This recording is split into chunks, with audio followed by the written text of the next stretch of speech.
പാലക്കാട് ജില്ലയിലും കളറാക്കി കലാശക്കൊട്ട്. നഗരത്തിൽ സുൽത്താൻപേട്ടയിലായിരുന്നു 3 മുന്നണികളുടെയും പരസ്യപ്രചാരണം അവസാനിച്ചത്. നഗരസഭയിൽ 35ലേറെ സീറ്റുകൾ നേടി ഹാട്രിക് വിജയം നേടുമെന്ന പ്രതീക്ഷയിലാണ് ബിജെപി സ്ഥാനാർത്ഥികൾ.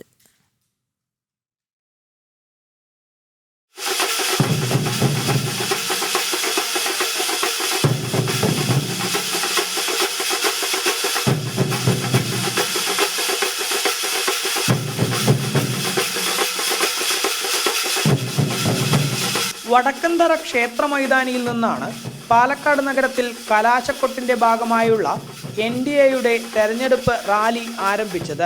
വിവിധ വാദ്യങ്ങളുടെ അകമ്പടിയോടെ നടന്ന റാലിയിൽ ഇരുചക്ര വാഹനത്തിൽ നിരവധി BJP പ്രവർത്തകരും പങ്കെടുത്തു. തുടർന്ന് റാലി സുൽത്താൻപേട്ട ജംഗ്ഷനിൽ എത്തിയതോടെ ആവേശം അതിന്റെ പാരമ്യത്തിലെത്തി.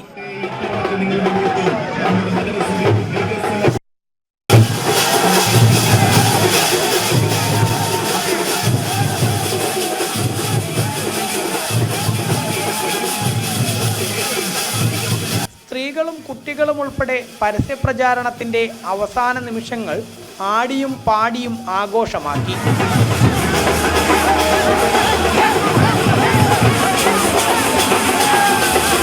നഗരസഭയിൽ 35ലേറെ സീറ്റുകൾ നേടി മൂന്നാമതും BJP അധികാരത്തിലെത്തുമെന്ന് സ്ഥാനാർത്ഥികളും ആത്മവിശ്വാസം പ്രകടിപ്പിച്ചു. ദേശീയ ജനാധിപത്യത്തിന്റെ മൂന്നാം ഊഴമാണ് ഈ വരുന്ന പാലക്കാട് നഗരസഭയിൽ വരാൻ പോകുന്നത്. 100% 35ഓളം സീറ്റുകളോളം BJP ലീഡ് ചെയ്ത് നമ്മൾ വിജയിക്കുമെന്നാണ് നമ്മുടെ കണക്കുകൂട്ടൽ. ഹാട്രിക് വിജയം തന്നെയായിരിക്കും നഗരസഭയിൽ. അതിന് ഒരുങ്ങിക്കഴിഞ്ഞു. ഞങ്ങളെല്ലാവരും അതിന് സജ്ജരായി കഴിഞ്ഞു. മുനിസിപ്പാലിറ്റി പ്രാവശ്യം ഞങ്ങൾ 35 സീറ്റോടുകൂടി വമ്പിച്ച ഭൂരിപക്ഷത്തോടുകൂടി ഞങ്ങൾ ജയിക്കും. പരസ്യപ്രചാരണം വലിയ ആഘോഷമാക്കി മാറ്റി. കാരണം നമ്മൾ 2 തവണ നഗരസഭ ഭരിച്ചു കഴിഞ്ഞു. ഇത് 3ാം തവണ നമ്മൾ ഹാട്രിക് വിജയമായിരിക്കും ഇവിടെ നേടുക. BJP സ്ഥാനാർത്ഥികൾ തന്നെ എന്തായാലും ഇതുപോലെയുള്ളത് വാങ്ങുള്ളൂ.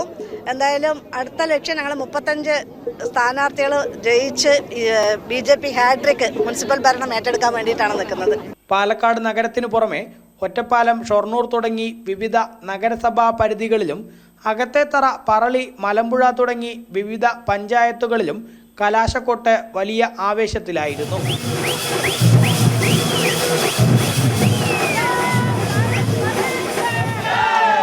ജനം, പാലക്കാട്.